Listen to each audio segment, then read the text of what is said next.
পড়ে নাই কিছু, খালি মুখটা লড়াচ্ছে যেন চাচা বুঝতে পারে মাল কিছু পড়লো, কিন্তু জানে না তো কেন। ও দুটো নামাজ পড়ে। আমাদের দেশে তিনটে কোয়ালিটির নামাজি আছে, একটা 5 ওয়াক্তের, একটা জুম্মার, আর একটা ঈদ আর বকরা ঈদের। ঠিক বললাম না ভুল বললাম? তিনটে কোয়ালিটির নামাজি। যারা ঈদ বকরা ঈদের নামাজি, এদের যাওয়া আর না যাওয়া দুটো সমান। লেগে সে যদি ঈদগায় না যায় কোনো অসুবিধা নেই। কেন? আল্লাহ রসুলের হাদিস শুনেলেন, যারা বেনামাজি আছেন তারা শুনবেন, যার নামাজ নাই নবীজি বললেন তার মধ্যে ইসলাম নাই। যার নামাজ নেই তার মধ্যে ইসলাম নেই। এটা রাসূল সাল্লাল্লাহু আলাইহি সাল্লামের হাদিস। আপনি চিন্তাধারা নেন যে আপনি বেনামাজি, আপনার মধ্যে ইসলাম আছে কি? আপনি চিন্তাধারা নেন, আপনি ভাববেন আমি চলে যাওয়ার পর। আর গোটা কেশপুর থানায় কোন মৌলবি আর মুফতি যদি ফতোয়া দেয়, আমি এখন 1.5 ঘন্টা আছি স্টেজে, যে না সে নামাজ না পড়লেও সে ইসলামের মধ্যে আছে, আমি মৌলবি শওকতের বেটা জীবনে আর বায়ান করব। যখন জেনে গেছেন নামাজ পড়া ফরজ, নামাজ আর ছাড়া যাবে না। বালিগ হয়েছে, বালিগ হওয়ার পর থেকে নামাজ আর ছাড়া যাবে না। ওই জন্যে রাসূল বলেছেন, তোমরা তোমাদের সন্তানদিকে 7 বছর বয়স থেকে নামাজের তাকিদ দাও। বাচ্চা ছেলেদিকে নিয়ে এসে জুম্মার দিনে মসজিদের পেছনের কাতারে দাঁড় করিয়ে দাও। আমাদের দেশের অনেক বুদ্ধিজীবী আছে, নামাজ পড়ে, তাদের নাম হচ্ছে এঁচড়ে পাকা। এঁচড়ে পাকা জানেন? রোদে যে মালটা পেকে যায় খেতে খুব খারাপ, খারাপ লাগে না? মিষ্টি থাকে না। রোদে যে পেঁপে পেকে যায়, রোদে যে কাঁঠালটা পেকে যায়, রোদে যে আমটা পেকে যায়, খেতে খারাপ। তো ওই এঁচড়ে পাকা, রোদে পাকা কিছু নামাজি আছে, তারা বলবে এদিকে কি করতে এনেছিস, ছেলেদিকে নিয়ে আসবি না। এইটা হচ্ছে রং কথা। যদি বলেন হাদিসের দলিল দেন, শুনেলেন রাসূল আকরাম সাল্লাল্লাহু, সকলে বলুন না সাল্লাল্লাহু আলাইহি ওয়াসাল্লাম, নামাজের মধ্যে সিজদায় আছেন।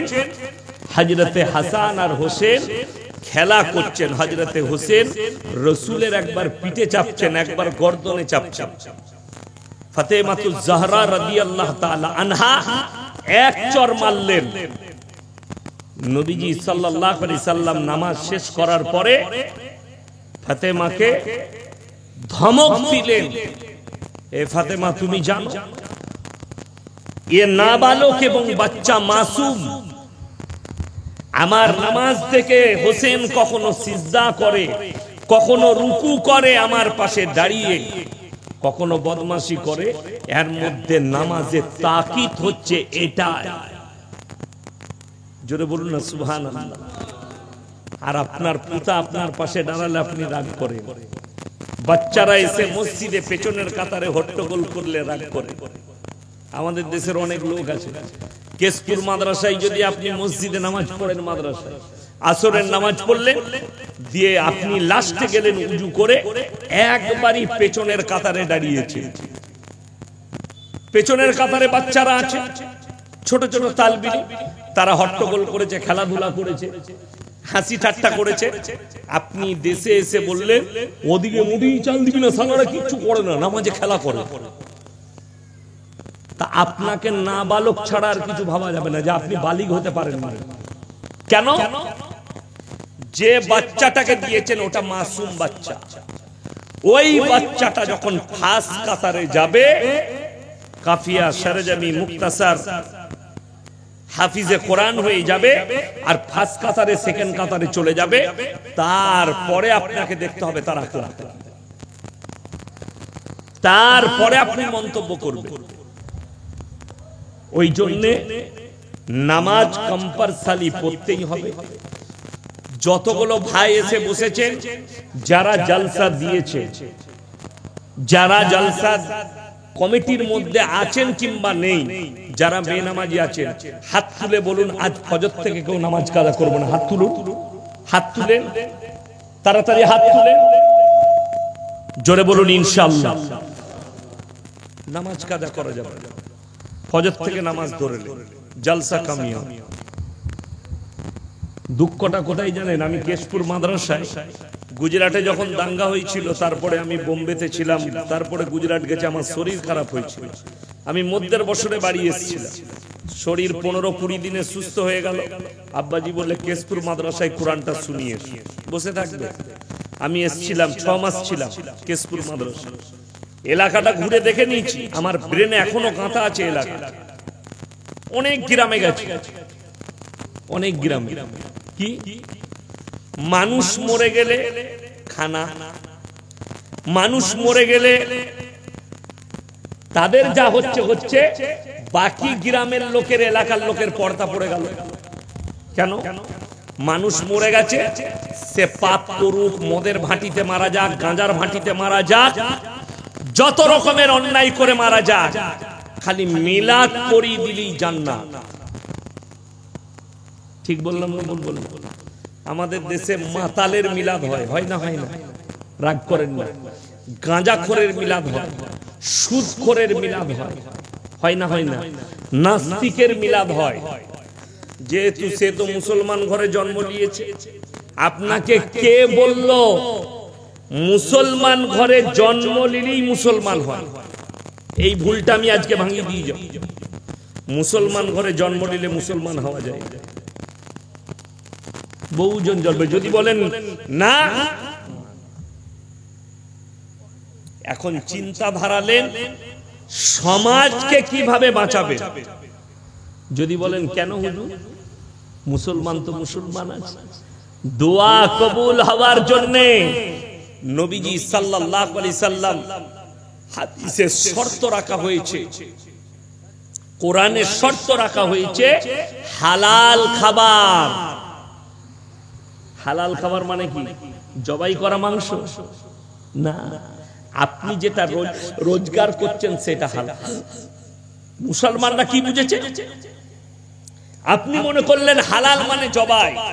সকালবেলায় উঠে চলে গেছেন আমরা কুচি বাজারে, গিয়ে বলছেন ভাই জবাই করা 1 কিলো পোল্ট্রি মুরগির মাংস দে, 1 কিলো খাসির মাংস দে, কিন্তু টাকাটা আবার সুদের টাকা, সেই একই মাল দাঁড়িয়ে গেল। টাকা আবার লটারির টাকা, সেই একই মাল দাঁড়িয়ে গেল। কথাটা বুঝতে পেরেছেন না? পারেন? আমাদের সমাজের লোক এটা জানে যে সুদের টাকা হারাম। কেন? কেমন হারাম? কোরআন বলছে ওয়াহাল্লাল্লাহুল বাইয়া ওয়া হাররামার রিবা। হে আমার নবী বলো, তোমাদের জন্য ব্যবসাকে হালাল করেছি, সুদকে হারাম করেছি।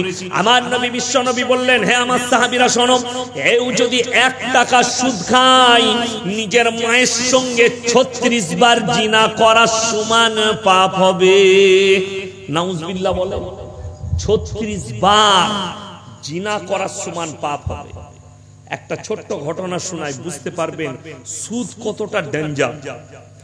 ইমাম আবু হানিফা রাহিমাহুল্লাহ, যুগের ইমাম, তিনি একবার রাস্তা দিয়ে পেরিয়ে যাচ্ছেন, প্রচন্ড তাপ, রৌদ্র হয়েছে।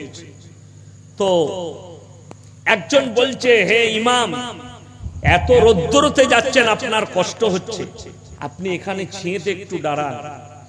তিনি কি উত্তর দিলেন জানেন? যে লোকটার বাড়িতে ছেঁটা আছে, যে লোকটার বারান্দার ছায়াটা আছে, সেই লোকটা ইমাম আবু হানিফা রাহিমাহুল্লাহর কাছে কিছু টাকা ধার নিয়েছিল, পয়সা। তিনি বললেন, আমি এখানে দাঁড়াবো না, আগে গিয়ে কোনো জায়গায় দাঁড়াবো। তিনি চলে গেলেন। তারপরের দিন তিনার দরবারে গিয়ে বললেন, হে যুগের ইমাম, আপনি বললেন এখানে দাঁড়াবো না, আবার দেখলাম আগে গিয়ে এক জায়গায় দাঁড়ালেন, কারণ কি?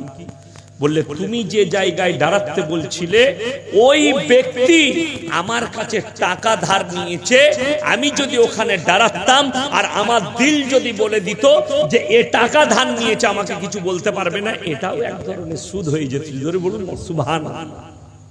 কতটা আখলাক, কতটা বাঁচা, সুদের উপরে কতটা ভয় করেছেন।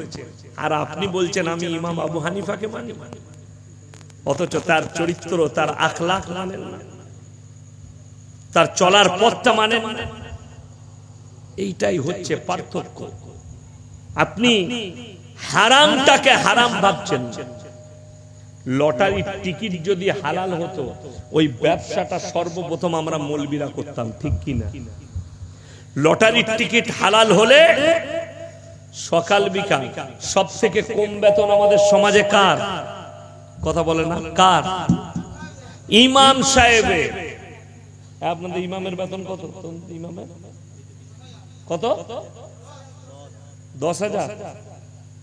তোমরাই 10 দিচ্ছ না খালাকটা নিয়ে? খালাকটা বাদে 10,000? হ্যাঁ গো,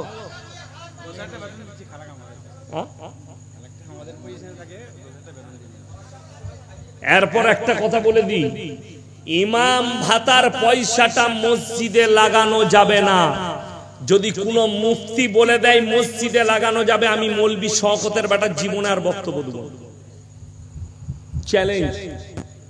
খালি ফতোয়া নিয়ে আসুন কেশপুর পাশকুড়া মোল্লা আজিজুল হক কাশ্মীর কাছ থেকে, যে মৌলবি শওকত সাহেবের ছেলে ইয়াসিন বলে গেছে, ইয়াসিন ভাই, যে ভাতার পয়সাটা মসজিদে লাগানো যাবে না। ভাতা সরকার মসজিদকে দেয়নি, ইমামকে দেয়। কথাটা বুঝতে পেরেছেন না? পারেন? ভাতা কাকে দেয়? ইমামকে দেয়। কায়দা যত চালাবার এখানে চালান। কোরআনে আছে ফাইন কানা লাকুম কাইদুন ফাকিদুন। যত কায়দা চালাবে দুনিয়াতে চালাও, আমার কাছে এসে ফেরে পড়বে, কায়দা চলবে। যদি মনে করেন আল্লাহকে বুঝাবো যে মসজিদ চালাতে কষ্ট হতো, আল্লাহ গো আমি দুটো কথা বলতে চাই। যারা পাপ করবে আর পাপ করার পরে লুকানোর চেষ্টা করবে, কোরআনে আছে আল্লাহ এক শ্রেণীর পাপীদের জবানগুলো সিলাই করবেন। সূরা ইয়াসিন, আল-ইয়াওমা নাখতিমু আলা আফওয়াহিহিম ওয়া তুকাল্লিমুনা আইদিহিম ওয়া তাশহাদু আরজুলুহুম বিমা কানু ইয়াকসিবুন। হে আমার বিশ্বনবী, পৃথিবীর মানুষকে বলো, কিয়ামতের দিনে আমি এক শ্রেণীর পাপীদের জবানগুলো সিলাই করে দেব। তাদের হাত কথা বলবে, কান কথা বলবে, চোখ কথা বলবে, অঙ্গ পতঙ্গকে কথা বলার যোগ্যতা দান করা হবে। আপনার আর কোনো উপায় থাকবে না, এরা সব আপনার প্রকাশ করবে। আপনি কি করে পেরুতে পারবেন? আপনি নিজে চিন্তাধারা নেন, কি করে পেরুব? যত কায়দা দুনিয়াতে চালাবেন চালান। আরে মুসলমান বুঝে না। তারকেশ্বরের কাছে একটা গ্রাম, মুসলিমদের কি করেছে জানেন? জানাজার ময়দানে, তারকেশ্বর টাউনে, আমি জায়গার নামটা ভুলে গেলাম, কবরস্থানের গাছ বিক্রি করেছে। কত? 1800 টাকায়। ক টাকায় বললাম? 1800। সেই টাকাটাকে হারাম করা সুদের উপরে গ্রামে ছড়িয়েছে, দিয়ে 5 বছর না 7 বছর পরে সেটা 2 লাখ টাকা হয়েছে। দিয়ে বলছে কবরস্থানটা ঘেরবো, কবরস্থানের উন্নয়ন করব। তোরা মরে গেলে, ওই কবরে গেলে তোদের পোকা হবে। হারাম কর জানেই না সুদের টাকা পায়খানা বাথরুম করা হয়। কি করা হয় বললাম? পায়খানা বাথরুম। আমার মাদ্রাসায় পায়খানা বাথরুম করছি, 2-4টা দাতাকে বললাম ভাই সুদের টাকা থাকলে দিবেন, পায়খানা বাথরুমে লাগে।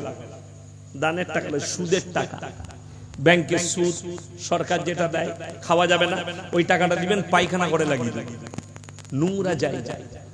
আর সেই টাকা বলছে কবরস্থানে লাগাবে। এই দশাটা কেন জানে? রাগ করেন না। গোটা এই পশ্চিম মেদিনীপুরে যদি যাচাই করা হয় যে যতগুলো মসজিদ আছে, সেই মসজিদের গ্রাম 16 আনার লোক কেশপুর মাদ্রাসার যিনি বর্তমানে নাজিম সাহেব আছে, উনি আমার আব্বার ছাত্র, আমাকে ছোটবেলায় কোলে করে মানুষ করেছে, মৌলানা সামিউল্লাহ সাহেব। আমরা সামিউল্লাহ ভাই বলতাম, এখন আমার উস্তাদের মতো। তো এই কেশপুর মাদ্রাসার নাজিম সাহেব, উনি যদি বলতে পারেন যে গোটা কেশপুর থানার একটা গ্রাম কমিটি এসছে যে হুজুর লিখে দেন একটা কাগজে হাদিস কুরআন দেখে শর্ত বলো যে কোন কোন লোক মসজিদের সেক্রেটারি কমিটিতে থাকতে পাবে, যদি একটা প্রমাণ দেয়, আমি আর কেশপুর থানায় কাল থেকে জলসা করতে আসবো। একটা মসজিদ কমিটি যাই না কেন? গেলি যদি কেশপুর থানায় 500টা মসজিদ থাকে, 490টা মসজিদের সেক্রেটারি কেসিআর কমিটির নামটা ঢেড়া কাটা পড়ে যাবে। ঠিক বললাম না ভুল বললাম? কষ্টটা কোথায়? গায়ে লাগবে, কিন্তু আমাদের কষ্টটা আপনাকে বুঝতে হবে। যে মসজিদের মতওয়াল্লি হবে, সেক্রেটারি হবে, সর্বপ্রথম শর্ত হচ্ছে ইমামের অবর্তমানে নামাজ পড়ানোর যোগ্যতা থাকতে হবে। কথাটা বুঝতে পেরেছেন না? পারেন?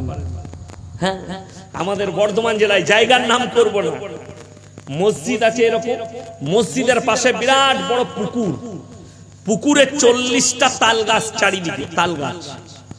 আর গ্রীষ্মের দিনে দেখবেন যারা আমাদের আদিবাসী ভাই আছে, তারা কিন্তু হাঁড়ি টাঙে রস, সেগুলোকে তাড়ি বলা হয়। আপনারা কি বলেন? তাড়ি। সেটা খেলে নেশা হয় মদের মতো, ওটা মদই এক জাতি, হারাম, ইসলামী শরীয়তে হারাম। কন্ট্যাক্ট দিচ্ছে কে? মসজিদের সেক্রেটারি কন্ট্যাক্ট দিচ্ছে, একটা গাছে 3000 করে দিবি, 3 × 12 1,20,000। তুই এখন তাড়ি টাঙা। তাড়ি টাঙিয়েছে আর বলেছে 1 হাঁড়ি করে আমাকেও দিবি, ও হারাম করু খায়। এ হচ্ছে মসজিদের সেক্রেটারি। এটা মিথ্যা বলি নাই, বানিয়ে বলি নাই, সত্য ঘটনা বলছি। কেন? সে পাওয়ারফুল, গায়ের জোর আছে, লাঠির বল আছে, বলছে আমি মতওয়াল্লি থাকবো। থাক, কতদিন থাকবি?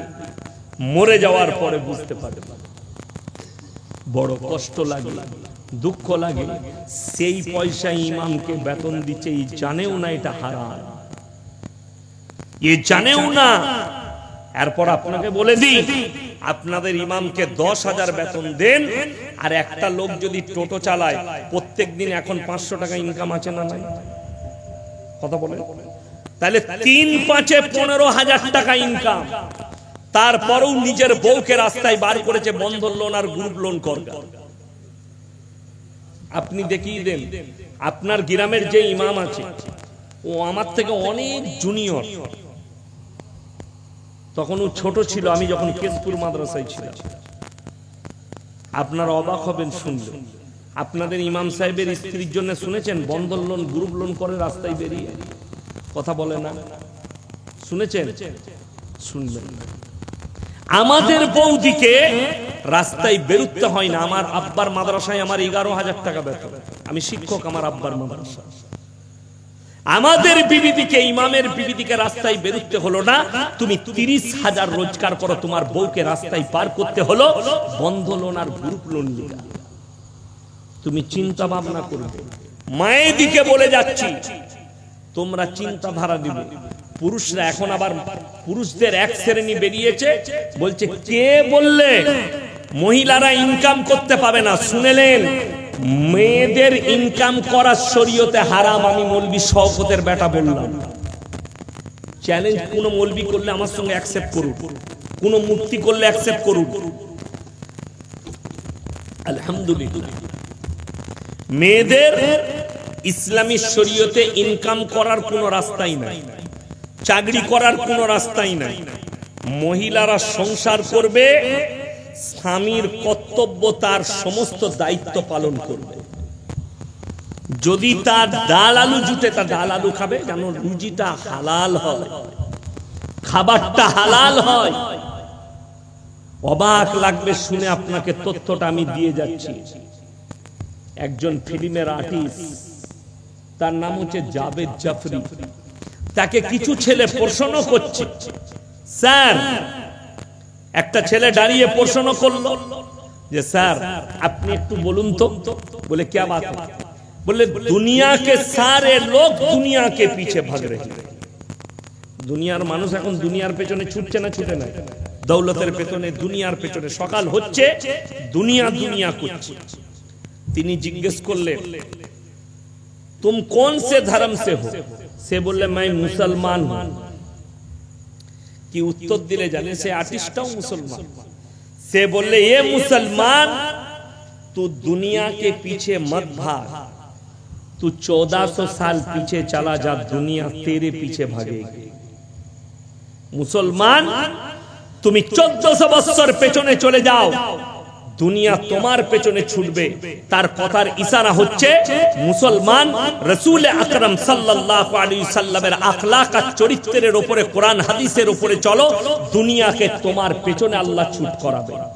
আমরা মৌলবীরা দুনিয়ার পেছনে ছুটিনি, আল্লাহ দুনিয়াকে আমাদের পেছনে ছুট করিয়েছে, দুনিয়াকে আমাদের পেছনে ছুট করিয়েছে। আমি আগামী কাল সফর করব মুম্বাই, কালকে রাত্রে আমি ট্রেন ধরবো বর্ধমান থেকে, মুম্বাইয়ের উদ্দেশ্যে রওনা হব। মুম্বাই থেকে গুজরাট যাব।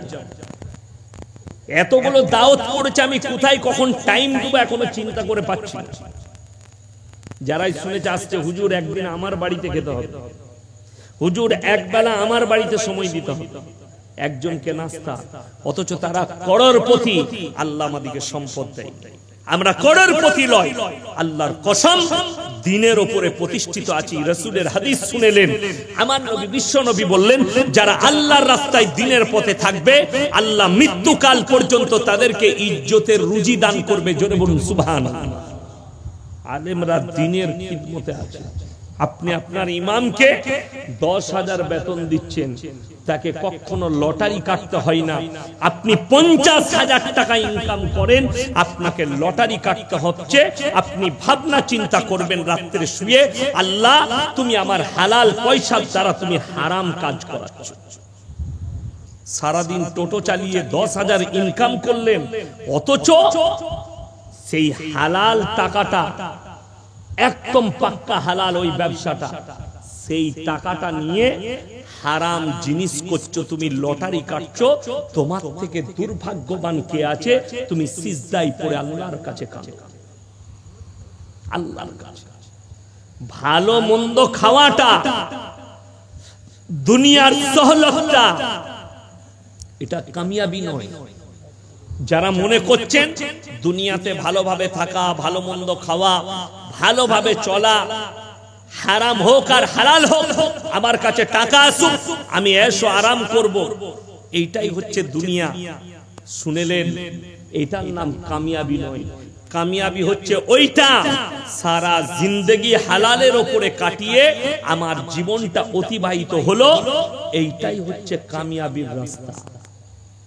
সন্তানকে শিক্ষা দেন, যারা নিজেদের সন্তানকে হালাল খাবার খাওয়ায় সেই সন্তান নেক সন্তান হবে। আর যারা নিজেদের সন্তানকে হারাম টাকার ইনকামের পয়সা খাওয়াবে সেই সন্তান কোনোদিন নেক হতে পারে না, লিখে নিয়েছে। না তাদের দোয়া কবুল হবে, না তার পরিবারের মধ্যে শান্তি আসবে। ওই জন্য অনুরোধ করে যাবে, এগুলো বেঈমান কাফেরদের স্কিম, ইহুদি নাসারাদের স্কিম।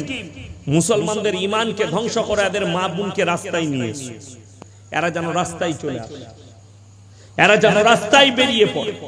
ওই জন্য আপনি ভেবে দেখুন, যে পাপ কাজগুলো আজকে মুসলমান করছে, সত্যিকারই যদি হালাল হতো, এগুলো জায়েজ হতো, সব থেকে প্রথম শ্রেণীতে আলেমরা থাকতো না? থাকতো না? থাকতো। আপনি কাকে কি বলবেন? এই মুহররমের মাস চলছে, আপনি মেদিনীপুরে দেখেছেন, মেদিনীপুর টাউন বলুন, কেশপুর বলুন, মুকবাসন বলুন, নেড়াদৌল বলুন, আমি জানি না কোথায় কি হয়েছে, তবে মুসলিমদের যুবকরা মদ খেয়ে ড্যান্স করেছে হযরতে হোসেনের মহব্বতে, রাসূলের মহব্বতে। মদ খেয়ে ড্যান্স, মদ খেয়ে ঢোল ঢাক পিটিয়ে তারা বলছে আমরা ধর্ম পালন করছি। এইটাই তো পার্থক্য, এইটাই হচ্ছে ডিফারেন্স। যা আপনি বুঝতেই পারলেন না। মুহররমে যদি নাচা গাওয়া আর যদি গান বাজনা জায়েজ হতো তো প্রথম শ্রেণীতে আমরা আলেমরা থাকতাম। আমি আজকে বলে এলাম কেশপুরে সকালে, যে বাবা বড় বড় দাড়ি রেখেছে, নামাজ পড়ছে, উমরা করে এসছে, মেদিনীপুর টাউনে বাস করে, 5 ওয়াক্তের নামাজি। কিন্তু অবাক হবেন, তারা বলছে এই মৌলবীরা কিছু জানে না, এইটা হচ্ছে মডেলিং এর যুগ। ছেলের জন্মদিন পালন করছে, কেক কেটে 5 ওয়াক্ত নামাজ পড়ে। আপনার জানাই নাই বেঈমান কাফেররা আমাদের যুবক যুবতীকে দিয়ে জিনা করাচ্ছে, খালি নামগুলো পাল্টিয়ে রেখেছে, আপনি বুঝতেই পারবেন না। জিনা করাচ্ছে। এই তো তার দলিল হচ্ছে হাসিনা। সে তার ছেলে, সে নিজেকে মুসলমান দাবি করছে, অথচ তার ছেলে নিজেকে মুসলমান দাবি করছে, অথচ সে একটা খ্রিস্টানদের মেয়েকে বিবাহ করেছে, সে তার ধর্ম পালন করেছে, অথচ নিজেকে মুসলমান বলছে। সে ফটো ছাড়ছে নামাজের পার্টিতে বসে। নামাজের পার্টিতে বসে গেলে আল্লাহ ওয়ালা হয়? আমাদের বর্ধমানে এক জায়গায় আমাকে প্রশ্ন করছে, বলছে তোমরা কি আল্লাহ ওয়ালা হলে? কেন বলো দেখি। বললে জানো, আমাদের পাশের গ্রামে একজন এসেছিল মুর্শিদাবাদ থেকে। কি ব্যাপার? বলছে মুহররমের দিনে আগুনের উপরে মুসল্লা বিছিয়ে নামাজ আদায় করেছে। সত্যিকারই তাইলে আল্লাহ ওয়ালা?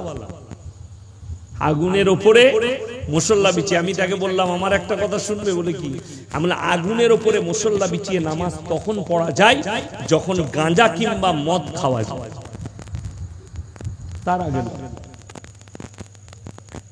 এই যে কারেন্টের তার দেখছেন, আমি যদি আপনাদেরকে বলি আমি মৌলভী শওকত সাহেবের ছেলে আর আমি বড় বক্তা, আমাকে শর্ট মারবে না। এই কারেন্টটা ইয়াসিনকে চিনে? কথা বলেন না? চিনে। এর যে গুণটা আল্লাহ দিয়েছে, সিফাত মানে হচ্ছে গুণ, এর গুণ হচ্ছে ঝটকা মারা। একে হাত দিলেই আমাকে শর্ট মারবে। কেন? এর কাজটাই ওটা। কেউ যদি যত বড়ই আল্লাহ ওয়ালা হোক, সাপের গর্তে যদি কেউ বিসমিল্লাহ বলে হাত ধরে, সাপ চুমু খাবে না কামড়াবে? বাপ কামড়াবে। কিন্তু আমাদের দেশে আজীব আজীব ঘটনা শুনতে পাবে। সেই দিনে উত্তর প্রদেশে একটা মৌলবী বয়ান করছে, আল্লাহর রাসূলের হাদিস শুনেলেন, আখরি জামানায় এক শ্রেণীর আলেম বের হবে, হুজুর বের হবে, যাদের দ্বারা আল্লাহ জাহান্নামকে উদ্বোধন করবে, যারা মানুষকে গোমরাহির পথে নিয়ে যাবে। উত্তর প্রদেশের একজন বয়ান করছে কে हजरत नूह नबी जब अपने नाव पर थे तो उस नाव पर बड़ा पीर अब्दुल कादिर जिलानी भी मौजूद था। जोरे बोलो नाउजुबिल्लाह। बड़ पीर अब्दुल कादिर जिलानीर जन्म कबे और हजरत नूह नबीर जन्म कबे, जमाना कबे? 5000 বছর आगे। बोलছে उस कश्ती में बड़ा पीर भी मौजूद था। शुद्ध एटा लय, बोलছে दुनिया के जितने भी पीर है, जितने भी वली है, उसका इतना हैसियत नहीं कि बड़ा पीर अब्दुल कादिर जिलानी रहमतुल्लाह अलैह के मजार पर जो कुत्ता बैठा है वो इन सारे दुनिया के पीरों से अफजल है। जोरे बोलो नाउजुबिल्लाह। बोलছে কুত্তাটা তাদের থেকেও আফজল। খালি কথাগুলো শুনিয়ে দিচ্ছি গুমরা কাকে বলে। এক ऐसा दौर था, এমন একটা যুগ ছিল যেই যুগে বিনা উজুতে বড় পীরের নাম নিলে মানুষ মারা যেত। জোরে বলুন নাউজুবিল্লাহ। আচ্ছা, এরকম হাদিস একটা কোনোদিন কোন মৌলবীর মুখ থেকে শুনেছেন যে বিনা উজুতে আল্লাহর রাসূলের নাম নিলে মানুষ মারা যায়? আচ্ছা, রাসূলের পাওয়ার বেশি না বড় পীরের পাওয়ার বেশি? রাসূলের পাওয়ার বেশি। তাহলে জানতে হবে এটা ওই ভণ্ডদের বানানো একটা গল্প। এরকম কথা বড় পীর বলেননি, আর এরকম কোনো ঘটনাও ঘটেনি। কষ্টটা এইটা, বড় পীরের নামে তহমত লাগানো। আমি চ্যালেঞ্জ দিয়ে গেলাম, যদি এই মজমায় কোনো আমার দাদা হুজুরের ভক্ত কেউ থাকে, দাদা হুজুর পীর কেবলা রহমতুল্লাহ আলাইহির ভক্ত থাকে, আমাকে যেদিনে ডাকবেন, যে হুজুরকে বসাবেন আমার সাথে, আমি বসতে রাজি আছি। খালি নিয়ে আসবেন ওসিয়তনামাটা। তিনি ওসিয়তনামায় লিখেছেন মেয়েদের মাজারে যাওয়া হারাম। 21, 22, 23 3 দিন ইসালে সওয়াব হয় ফুরফুরায়। মেয়েদের এন্ট্রি নাই, নো এন্ট্রি, মেয়েরা প্রবেশ করতে পাবে না। ঠিক বললাম না ভুল বললাম? হ্যাঁ। এরপর বলে দিই, বলছে আমি দাদা হুজুরকে ভালোবাসি, অথচ দাদা হুজুর ওসিয়তে লিখলেন মেয়েদের মাজারে যাওয়া হারাম। এই 2 মেদিনীপুর, 2 24 পরগনা, হাওড়া হুগলির কিছু মানুষ তারা নিজেদের বিবিদিকে নিয়ে বাস ভাড়া করে, ট্রেন ভাড়া করে আজমিরে যাচ্ছে আর নিজের বউকে নিয়ে সিজদা করে আসছে। মেয়েদের নিয়ত করাটাই হয় গেল। আর একটা কিতাবের দলিল দিচ্ছি, আমাদের যারা নিজেদিকে সুন্নি বলে বেরেলভি ভাই, তাদের সব থেকে বড় মৌলবি আহমদ রাজা বেরেলভি। কিতাবের নাম ফতোয়ায়ে রিজবিয়া, খণ্ড নম্বর 24, পৃষ্ঠা নম্বর 497, ছাপা হয়েছে করাচিতে, পাকিস্তানে। সেখানে তিনি লিখেছেন যে মেয়েদের মাজারে যাওয়া তো দূরে করা, খালি নিয়ত করাটাও হারাম। কথাটা বুঝতে পেরেছেন না? হুগলি ডিস্ট্রিক্টে এক জায়গায় জলসায় গেলাম, আপনাদের এরকম প্যান্ডেল, এরকম বড় প্যান্ডেল, প্যান্ডেলের পাশে একটা বড় গাছ, কি গাছ জানি না, গুড়াতে কিন্তু একটা কাপড় লেপটানো আছে চারিদিকে, গুড়াই ঘোড়া আছে, মাটির ঘোড়া, মাটির ঘোড়া জানেন? ঘোড়া, আগরবাতি, মোমবাতি ইত্যাদি ইত্যাদি সব রাখা আছে। আমি চিন্তা করলাম যে আল্লাহ, এখানে জলসা হচ্ছে, এখানে আমার অমুসলিম ভাইরা পুজো পাঠ করে। তো আমি বললাম, বাবা আপনাদের এখানে হিন্দু মুসলিমের মধ্যে বড় মহব্বত, আপনারা এখানে জলসা করছেন, আমার হিন্দু ভাইরা এখানে পুজো পাঠ করে। বলছে হুজুর ওটা আমাদেরই। আমরা তোরা কি করিস বে? বলে ওখানে বুড়ো পীর সাহেব আছে। ইমানদারির সঙ্গে বলবেন, আমি কেউ কি ক্রিটিসাইজ করছি না, একজন অমুসলিম ভাই মাটির মূর্তি তৈরি করে পুজো করে, যার কারণে আমরা বলি এটা শিরক। ঠিক কি না? কথা বলেন। এবং বড় পাপ, আল্লাহকে বিশ্বাস করতে হবে। যদি মাটির মূর্তি তৈরি করে সেখানে পুজো করাটা শিরক হয়, একটা মুসলমান গাছের গোড়ায় ঘোড়া রেখে মাটির সেখানে সিজদা করলে এটা কি করে সুন্নত হয়ে যেতে পারে? এটা কি করে জায়েজ হতে পারে? ভালো মন্দ মালিক সকলে বলুন কে? একমাত্র আল্লাহ। বাকি পৃথিবীর ভালো মন্দের মালিক কেউ নয়। আমাদের দেশের লোক বলে না,